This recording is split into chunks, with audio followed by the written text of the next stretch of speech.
요한일서 2장 1절에서 6절의 말씀을 보겠습니다.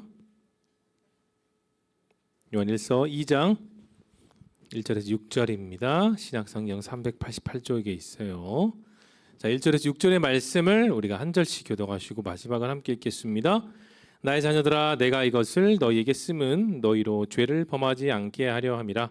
만일 누가 죄를 범하여도 아버지 앞에서 우리에게 대언자가 있으니 곧 의로우신 예수 그리스도시라.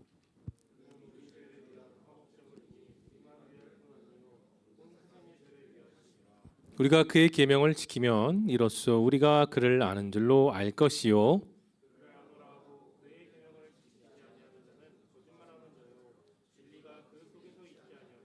누구든지 그의 말씀을 지키는 자는 하나님의 사랑이 참으로 그 속에서 온전하게 되었나니 이로써 우리가 그의 안에 있는 줄을 아노라. 함께 읽겠습니다. 시작. 그 안에 산다고 하는 자는 그가 행하시는 대로 자기도 행할지니라. 아멘. 우리 좌우 앞뒤 보면서 한번 인사하겠습니다. 사랑합니다. 축복합니다. 너무 어색한 표정이죠? 다 알고 지내는 사이니까. 자, 우주 최고의 초대장이란 제목으로 우리 말씀을 나누겠습니다. 달란트 주고 싶은데 희석이한테 리액션이 너무 좋아서. 자, 우주 최고의 초대장이라는 제목으로 요한일서 2장 1절에서 6절의 말씀을 잠깐 나눌게요. 저는 아주 가끔 저희 아내와 뮤지컬 공연을 보러 가요. 근데 어떤 뮤지컬이든지 또는 좋은 단체에서 또는 음악회에서 공짜로 티켓이 오면은 참 기분이 좋은 것 같아요. 보통 뮤지컬 보려면 기본 5, 6만 원 정도 하기 때문에 한 명당. 그래서 그런 공짜 카드를 받으면 참 기분이 좋은 것 같습니다.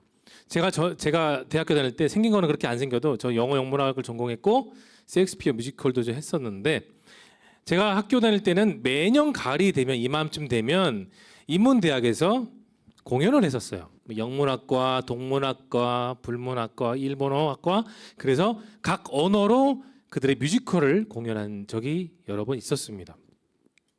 근데 그렇게 공연을 준비하고 마지막에 늘 초청장을 만들었던 기억이 나요. 초청장을 만든 이후에 친구들, 친척들 또는 연인들 그렇게 주면서 또는 온라인으로도 보낸 적이 있습니다. 다른 사람의 공연이나 뮤지컬 또 연주에 초대받는 것은 여러분 참 좋은 일인 것 같아요. 또 다른 의미의 좋은 초청이 있었습니다. 희귀 난치병을 앓고 있는 환자들을 위해서 모금을 하는 그런 뜻깊은 콘서트들도 더러 우리 주변에 있어요. 내가 좋아하는 가수의 공연을 보고 또 모아진 수익금을 난치성 병에 치유할 수 있는 그런 자선 콘서트가 있다라는 거죠. 여러분, 이런 초청은 나의 삶에 큰 전환점을 일으켜줘요. 뿐만 아니라 내 인생의 방향도 내 마음의 생각도 신선하게 바꿔주죠. 근데 여러분, 많은 초청장이 있고 많은 초청 공연이 있지만 우리에게 있어서 가장 큰 의미와 가장 큰 느낌과 가장 큰 마음의 울림을 주는 초청은 여러분 각자를 향한 하나님의 초청이라는 사실을 기억할 수 있길 바라요. 하나님이 우리에게 하신 말씀은 정말로 특별합니다. 단순히 내가 좋아하는 가수 또는 그 배우들의 공연을 보고 나면 우리는 흥에 겨울 수 있고 잠깐의 감흥은 있을 거예요. 그런데 하나님의 여러분 각자를 향한 그 초청은 여러분의 마음을 치유해 주시고 영혼을 정결하게 해주십니다. 그렇게 하나님의 초청을 통해 우리들의 마음에 더 이상 죄가 있는 죄인이 아니라 우리가 하나님의 자녀가 된다는 거죠. 여러분, 우리가 오늘 읽었던 이 짧은 본문은 하나님의 자녀가 되는 그 삶이 무엇인지를 정확하게 소개시켜주고 있어요. 여러분, 우리가 크리스찬으로 사는 것은 단순한 성공만을 의미하진 않아요. 내가 돈을 벌고 내가 소유하고 싶은 것을 소유하고 먹고 싶은 것을 즐기는 그런 삶에만 초점이 맞춰져 있지 않다라는 거죠.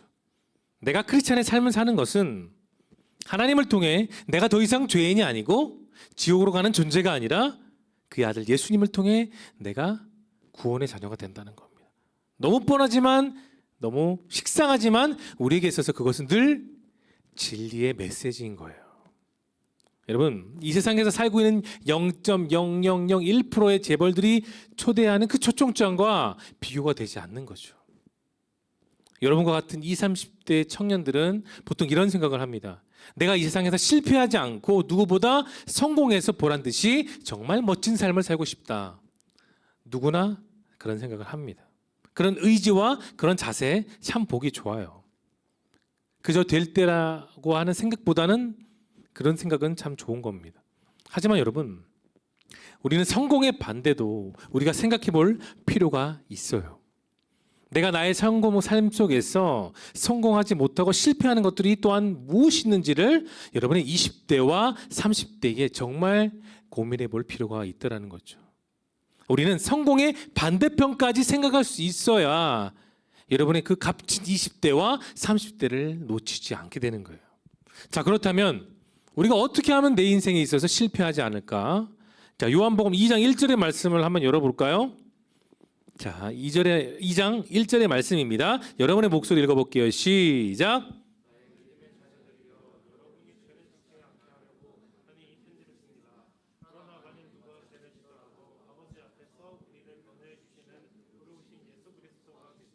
네, 오늘 편지는 사도 요한이 썼어요. 사도 요한이 이제 믿음의 모든 형제자매들에게 쓴 편지가 요한 1서죠. 근데 그 편지에 있어서 우리는 6절밖에 안 읽었지만 이 전체 요한 1서의 핵심이 뭐냐? 우리는 더 이상 죄인이 아니다는 거예요. 우리들에게 있어서 생각하게 하는 것은 그 죄를 이기는 삶은 과연 누구를 통해서냐 하는 거죠. 여러분, 우리 각자가 예수님을 통해 죄를 이기면 어떻게 되는 줄 아십니까? 사람들 앞에서만 담대해지는 것이 아니에요. 하나님 앞에서도 우리가 담대해질 수 있다라는 겁니다. 하나님이 나에게 대해서도 내 죄를 다 사해 주셨기 때문에 우리는 두려움이 없는 거예요. 그래서 내가 언제든지 행복할 수 있습니다. 왜 그럴까요? 나는 떳떳하기 때문에, 나는 죄를 짓는 죄인이 아니기 때문에 나는 당당한 거죠. 여러분, 그런 당당함 속에서 내가 잘 살아갈 수 있는 비결이 뭐냐? 그 죄를 사해 주신 하나님과 교제하는 겁니다. 하나님과의 끊임없는 교제를 통해 내 삶에 자꾸 스며들는 나도 모르는 사이에 나를 넘어뜨리려는 그 세상의 유혹을 차단하는 것이죠. 여러분, 우리 모두가 죄를 이기면, 우리 모두가 그 죄를 이기고 담대해지면 여러분의 인생 가운데 하나님의 능력이 나타나게 됩니다. 이 중요한 일을 하나님의 아들이신 예수님께서 이루셨어요. 자, 2절 본문 이어서 읽어볼게요. 예수님이 무슨 일을 하셨는지를 한번 읽어봅시다. 2절 시작.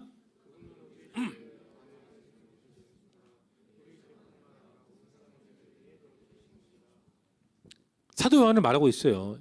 우리들의 죄, 우리 속에 있는 내가 지을 수 없는 죄뿐만 아니라 예수님을 전혀 모르는, 하나님을 전혀 모르는 사람들조차도 예수님은 그들을 살리시기 위해 죽으셨다는 거죠. 개역개정에서는 화해 제물을 화목 제물이란 말이에요. 화목하게, 단란하다는 그런 의미인 거죠.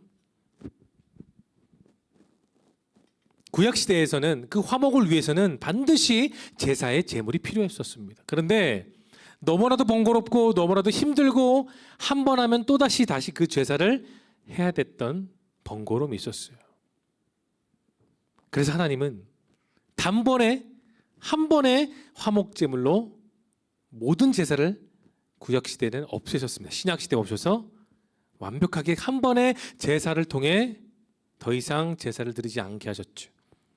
예수님을 십자가에 못 박혀 죽으시게 하셨던 겁니다. 여러분, 화목은 무슨 마음인 줄 아세요? 용서의 마음인 거예요. 정죄하지 않는 마음, 손가락질하지 않는 마음, 뒷담화하지 않는 마음, 그 마음이 우리를 향한 예수님의 마음입니다. 서로를 이해하고 안아주고 수용하고 긍휼의 마음으로 대하는 예수님의 마음, 그게 지금 2절에 나와 있는 화목 제물의 뜻입니다. 여러분, 우리는 더 이상 죄인이 아니에요. 하나님의 사랑을 받는 아들이 되었고 우리는 딸이 되었습니다. 여러분과 저희 한 명 한 명을 주님의 전으로 부르신 이유는 새로운 삶을 살게 하시기 위해서였던 거예요. 그런데 하나님은 오늘 이 사도 요한을 통해서 또 이런 말씀을 주셨습니다. 3절과 4절을 한번 읽어볼까요?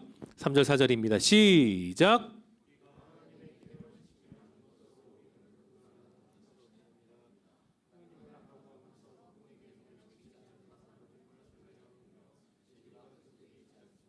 여러분 이 말씀을 잘 보셔야 돼요.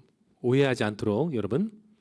주님께서 우리들에게 주셨던 말씀의 계명은 단순히 너 이게 지켜야 된다는 책임감만 주신 것이 아니에요. 억지로 겨우겨우 마지못해 하는 게 아니라는 거죠. 하나님의 사랑과 은혜를 우리가 누리는 사람으로서 감당하는 것입니다. 내가 인생을 살면서 학교 생활이든 직장 생활이든 어떤 일을 하든지 그것이 나쁜 게 아니라면 우리는 늘 배우고 살아요. 근데 내 인생에 배우면서 살아갈 때에 두 가지가 있습니다. 하나는 머리로 쌓는 지식이 있고요. 다른 하나는 내 마음으로 배우는 거예요. 여러분 머리로만 배우고 쌓는 지식은 어떻게 될까요? 예를 들어서 중간고사, 기말고사를 앞에 두는 청년들이 있다고 해봅시다. 머리로만 배우고 쌓는 지식은 성적만 잘 받으면 그만이에요. 솔직히 그렇지 않습니까? 성적을 잘 받아서 내가 장학금 받으면 그만인 거죠. 머리로만 하는 지식은. 물론 학교나 직장 생활에서 그런 배우는 지식도 필요합니다. 필요하죠. 하지만 여러분 한계가 있어요. 늘. 오늘 본문에서 말하고 있는 하나님의 그 계명은 그냥 머리로만 익히는 지식이 아니라는 거예요. 하나님의 사랑을 내가 먼저 경험하고 내 삶 곳곳에서 그 사랑이 어떤지를 경험하고 난 뒤에 내가 경험하고 내가 깨닫고 내가 피부로 알게 된 하나님의 사랑을 다른 사람에게도 나누는 데 있는 거예요. 물론 여러분 여기 서 있는 이 목사도 그다음 말씀을 듣는 여러분도 우리는 완벽할 수는 없어요. 완벽할 수는 없습니다. 부족하고 모자란 것이 있는 게 우리의 찐 현실입니다. 그럼에도 불구하고 그 부족한 삶 속에서도 우리는 작은 사랑을 실천하고 작은 사랑을 나눌 필요가 있다라는 거죠. 작을지라도 정말 부족해 보일지라도 내가 할 수 있는 가장 작은 그 기쁨을 내가 나누면 여러분 그것이 하나님의 사랑이 되는 거예요. 자, 우리 마지막으로 5절 6절 한번 읽어보겠습니다. 크게 읽어볼게요. 시작.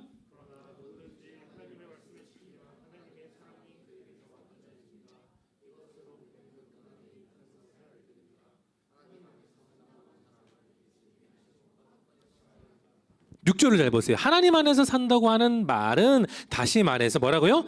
예수님이 하신 것과 똑같이. 그럼 우리도 십자가 못 박혀야 된다는 말입니까? 그렇게 이해하면 여러분은 멍청인 거예요? 그게 아니에요. 예수님이 그 십자가에서 보여주신 이유가 뭡니까? 사랑하셨어요. 사랑하시기 때문에. 피 한 방울 섞이지 않은 지구 반대편에 있는 우리 한 명 한 명을 정말로 사랑하시기 위해 예수님이 그렇게 희생하신 거예요. 예수님은 아무 조건 없이 사랑하셨습니다. 뭘 얻기 위해서 어떤 결과를 내기 위해서 하셨던 사랑이 아니라 우리들의 있는 모습 그대로 우리를 진짜 사랑하시는 그 예수님의 사랑.